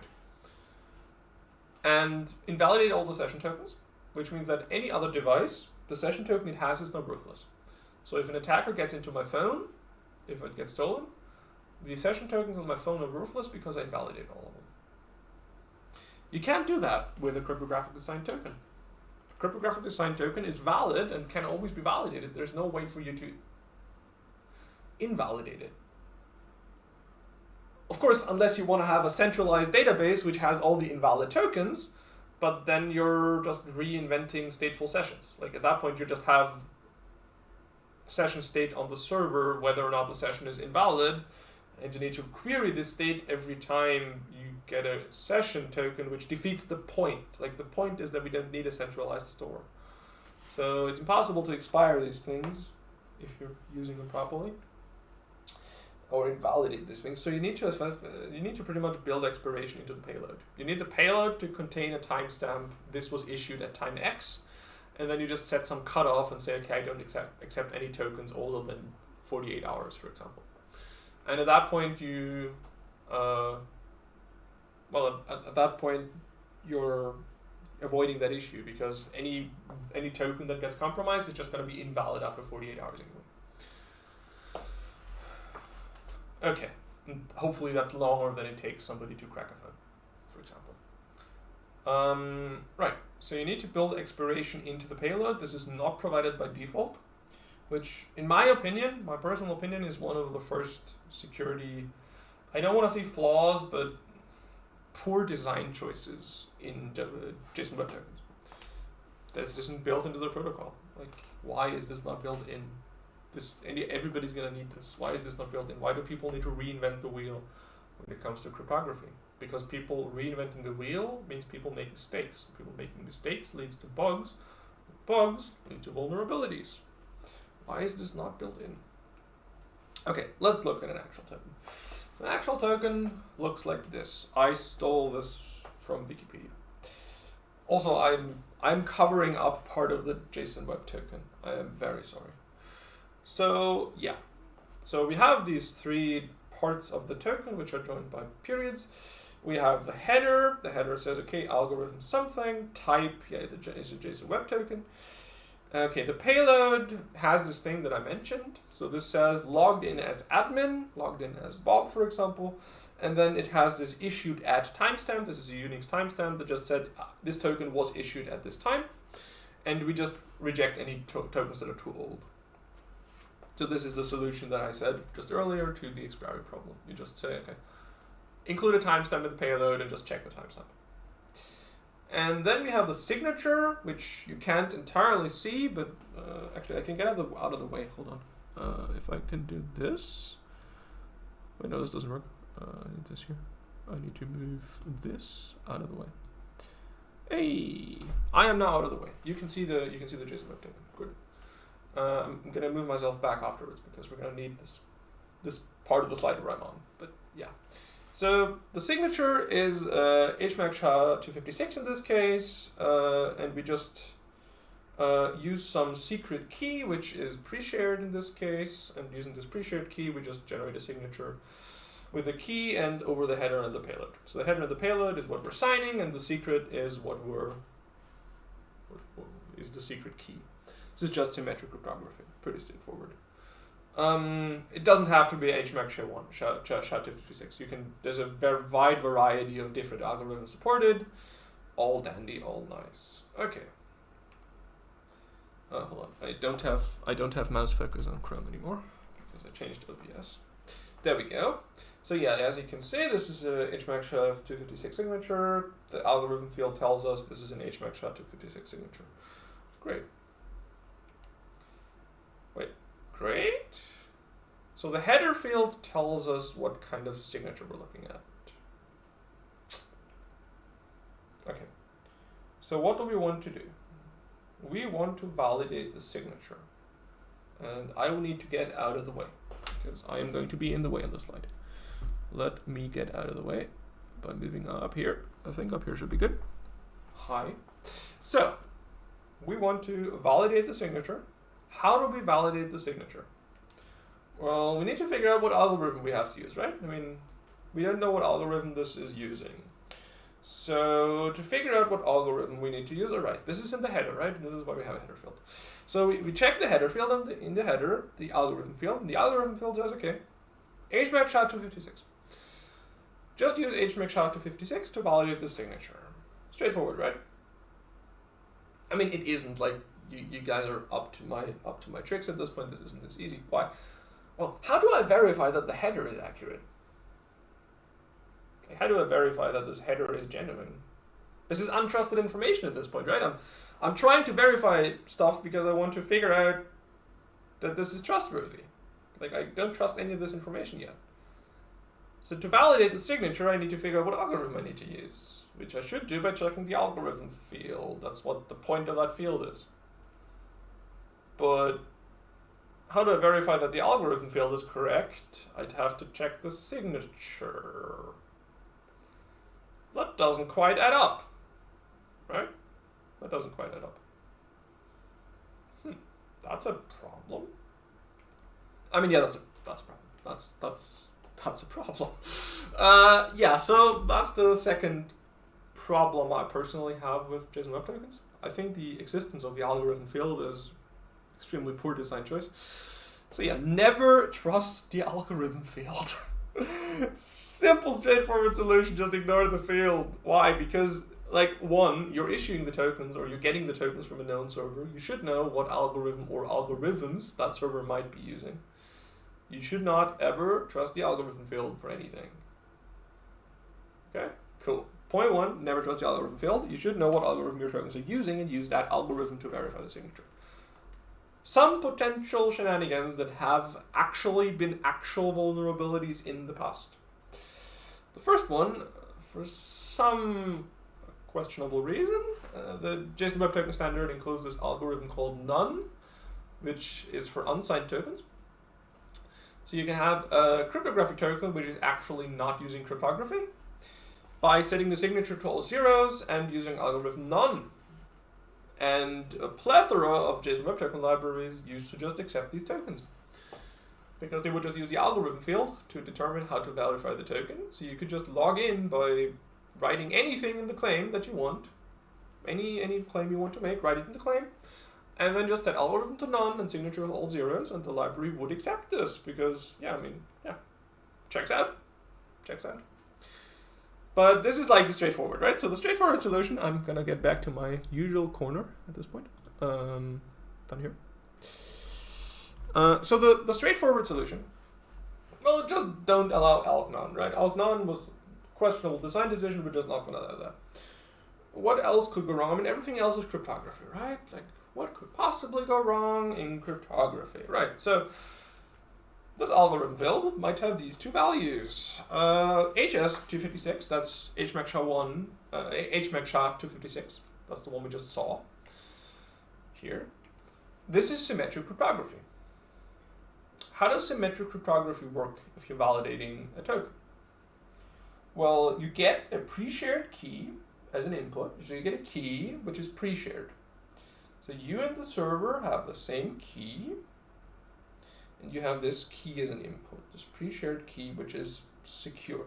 If the attacker knows the pre-shared key, the attacker can forge signatures.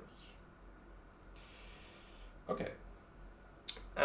So how would you verify this in your average JSON Web Token library of the 2010s? Thankfully, like many of these things are fixed in the modern day, so it's not as bad as I'm making it out to be, but still highlights some questionable design decisions. So how would you verify this? Well, some kind of verify function, right? You would just get like a verify function, and the verify function takes this JSON Web Token, right? You just put this entire token in there, and you put in the private key, right? You put in the symmetric key, so you have some kind of verify function that takes token and key, and this verify function returns true or false, for example. Or like maybe it returns the token or it throws, or it returns the token or it returns the null, something like that. So some kind of verify function which just says, okay, verify token key. Cool. All good. Let's talk about the second algorithm, RS256. So this is RSA signatures over a SHA-256 hash. This is public key crypto. How does public key crypto work again? So we have a private key on the server that we're using to sign stuff. And then we have a public key, which everybody has, which we use to verify stuff, right? So we have a private key on the signing server, and we give out this, we use this private key to sign using RSA. And then we publish this web token, and then everybody else can validate this web token by using our public key. How would you verify this web token? Well, you have a key and you have a token, right? So it would be natural, maybe, to use a verify function, which takes a token and a key, right? And since we already have a verify function for HMAC SHA-1, why not use the same? Never do this. Like, don't do this. Don't ever use the same interface for public key and private key crypto. Don't do it, please. But of course, libraries did this. So you would have a verify function which took a token and a key, and well, it spits out the result of the verification. So what would a crafty attacker do? A crafty attacker would get a token, get a JSON Web Token with RSA, with an RSA signature, public key signature. And so how would a service validate this token? Well, the service would just have the signing server's public key stored somewhere, and it would just call verify token, comma, public key of the server. Straightforward, right? That's how you would verify that. What would the crafty attacker now do? The crafty attacker would take his RSA signed token, change the values, change it to whatever, change it to I'm an admin, and would then change the algorithm. And change the algorithm field so that instead of being an RSA public key crypto, so public-private key cryptography, would change the algorithm to be HMAC SHA-1, HMAC SHA-256, so symmetric cryptography. And how would I get a valid signature for this token, right? Well, I mean, how is the recipient verifying this token? The recipient is using verify token, comma, public key of the server. Well, but if I change the algorithm to HMAC SHA-256, this is symmetric cryptography. So the server is using the public key like a private pre-shared key at that point. Yeah, so we just take the public key of the server and we use that as a symmetric key for HMAC SHA-256. And then we give this token to the validation to the server. The server validates it because the library uses the same API for symmetric and asymmetric cryptography, which you should never do. And I mean, the token validates, like, it's a valid HMAC SHA-256 signature using the key that was specified. That key happens to be a public key, but nobody knows that. So, yeah, library is fine with it. Also used to be an actual vulnerability in JSON Web Tokens. So yeah, many slightly questionable design decisions you need to watch out for. The simple solution: never trust the algorithm field. You should know what algorithm your tokens are using, and you should know. Yeah, just don't look at the algorithm field. Just use whatever algorithm you already know is there, or maybe just like reject any tokens that have a different algorithm. You do you. Right. So yeah, JSON Web Tokens, problematic, questionable design decisions, but still, like if used properly, they work. Many like for example, I think OAuth uses JSON Web Tokens or something like it. So this like cryptographically signed token concept is useful and should be used in practice, but just like beware of the pitfalls, and I would really wish that JSON Web Tokens had less problematic design than they do. Don't trust the algorithm field. That's the takeaway. Okay, so we have one more thing I want to talk about. Just one more thing. So this is like the part where we stop breaking everything. This is the part that gives you hope back. Because so far we've talked about all the safeguards in your browser, and yeah, the browser prevents cross-origin access, and all nice and dandy. So the problem is sometimes we want cross-origin access. For example, this is a slightly made-up example. What if we have a time-sharing service at timeshare.company.org? So this is some kind of time recording service, and the time recording service wants to let the users view their calendar. Makes sense, right? Like if you're recording the time that you've worked, your work time, then you probably want to like reference back to your calendar so you can figure out what you did on that day. Because people suck at remembering things. So it would make sense that we would like to query the calendar in the browser. But the problem is that the company's calendars are hosted at ical.company.org. And of course, this is not the same origin. Like these are different domain. So the browser is not going to let these two talk to each other. So timeshare.company.org cannot actually look at the calendars that are stored on ical.company.org. But we want that. So yeah, we try to do this fetch, and this gets blocked. Okay, we talked about this at the start. How do we disable this? Because we want this, right? Like this is good. We want this to work. And as we established, or I established last time, security at the expense of usability comes at the expense of security. So how do we work around this securely? Because we don't want to open the doors for everybody to watch our calendars, but just the timeshare server. Okay, I mean the error message already gives us a hint. Like these error messages are pretty well written. They usually tell you how to work around the thing securely. So yeah, the course header, so course cross-origin resource sharing is the title of the slide. The course header access control of that origin is missing. Okay, so what is this header? So this is a header that is sent by the, I call it victim because in an attack scenario it's the victim, it's the genuine site. So in this case it's ical.company.org. It's the target, it's the site that is being requested, the site whose data is being requested. This site can send this access control origin header and use this header to control if the requester, so the site whose JavaScript is requesting the data, can see the response. And there's two values that you can set for this header. And the first one is bad and the second one is good. So the first one is the I don't want to deal with this shit header. Access control allow origin asterisk.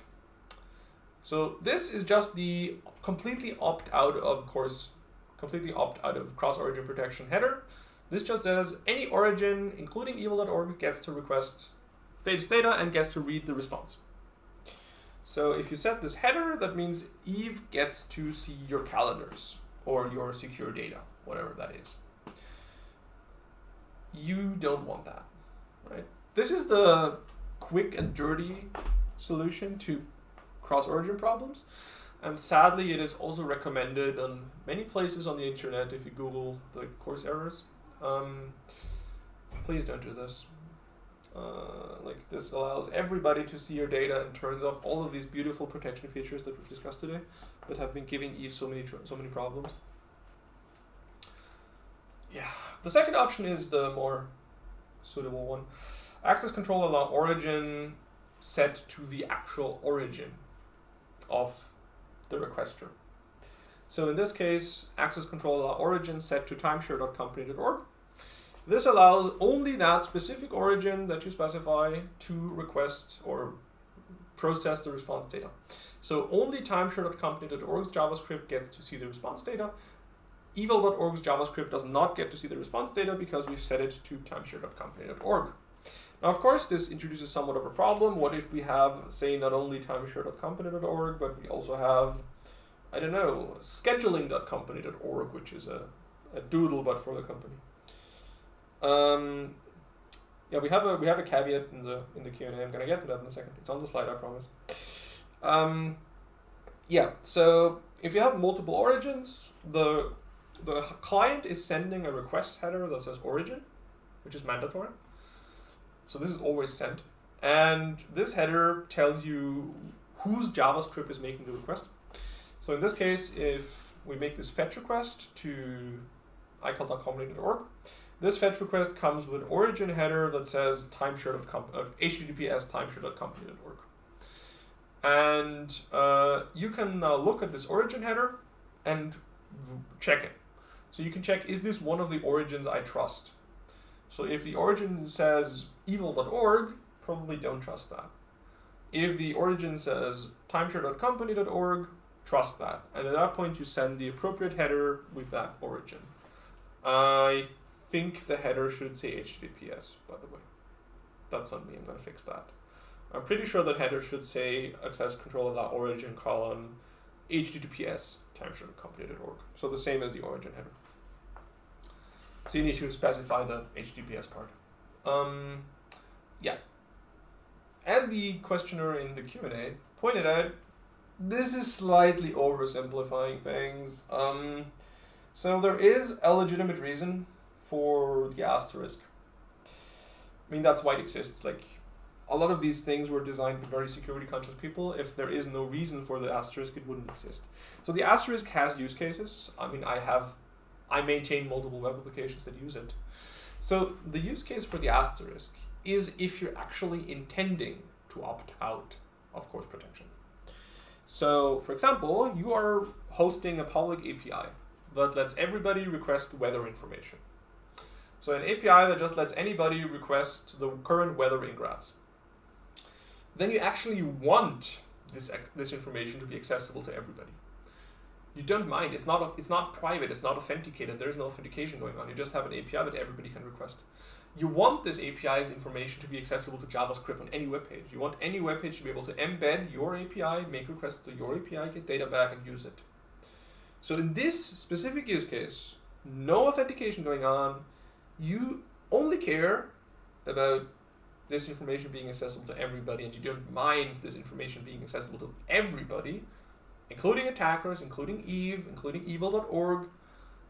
Only in that case is the asterisk fine. So yeah, public APIs get to use the asterisk. Like that's what it's designed to do. That's what it's designed for. Public APIs that don't mind everybody, including attackers, seeing their data because it's public. At that point, the asterisk doesn't matter. At that point, you can set that asterisk and don't have to worry about all of the processing with the origin header. You just set the asterisk and go home happy. Right. So yeah, that's cross-origin resource sharing. That is how you securely opt out of these protections in a limited scope. So if you, for a limited scope, you actually need cross-origin stuff, this is how you turn off these protections. And with that, we're done. That's it for the malicious server part of the networking lecture. After the break, after Christmas, I mean, for now, y'all get to enjoy the holidays, but after Christmas, we are going to talk about malicious clients.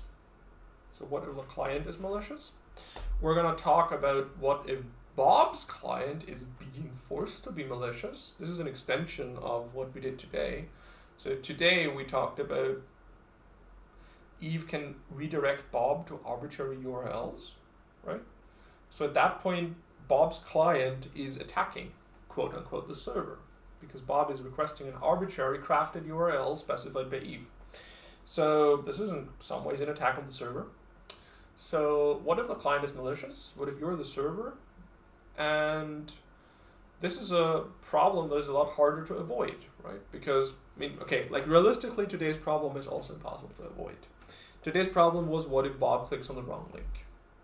Well, realistically speaking, at some point, somebody is going to click on a link. Like human beings, it's not even a human beings thing. It's just a thing of like, in the modern world, we cannot avoid clicking random links. It's just a necessity, right? Like if somebody sends you a URL using a URL shortener in an email at work and says, okay, here's the information you requested, like chances are you're going to click it because, well, just people using URL shorteners is common, and like you're not going to email the person back saying, please send me the raw URL, I have security concerns. Like it's just not going to happen, realistically speaking. Unless you're working on like a secure CIA facility, in which case, sure. But like at that point, you're dealing with different standards of security than the normal human beings are. So in practice, it's very hard to avoid this scenario. Like I sketched Bob a bit of a caricature today, as like this bumbling fool who clicks every button that says pet the kitten. Like that's not entirely fair, I have to say. Like users make mistakes, and I don't think that's the user's fault. Because like, if you've ever gotten an email from actual like company HR, some of those emails look very much like scam emails because they're just very, they look like scam emails. Click on this link or lose your job. Or like, that's paraphrasing, but essentially like these emails are common in the real world that look like scam emails. And a lot of the time, Bob is just going to click that email, and you can't really blame Bob for that. So yeah, this is very much a thing on browsers. Browsers need to protect their users. Browsers are protecting their users. Web applications also need to protect themselves from their users for that reason. And that's what we're going to talk about after the break. What if the client is malicious? You can't pick your clients. Everybody can connect to your web server usually. And what if the client is malicious? What if they're trying to mess with you? What kind of things do you need to worry about? All of that after the holidays. But for now, since we don't appear to have any questions in the Q&A function, we are going to close the lecture at this point. I wish all of you, for those of you that celebrated, Merry Christmas. For those of you that don't, Happy Holidays. Enjoy the break, rest up, and I will see all of you in 2022. Bye-bye.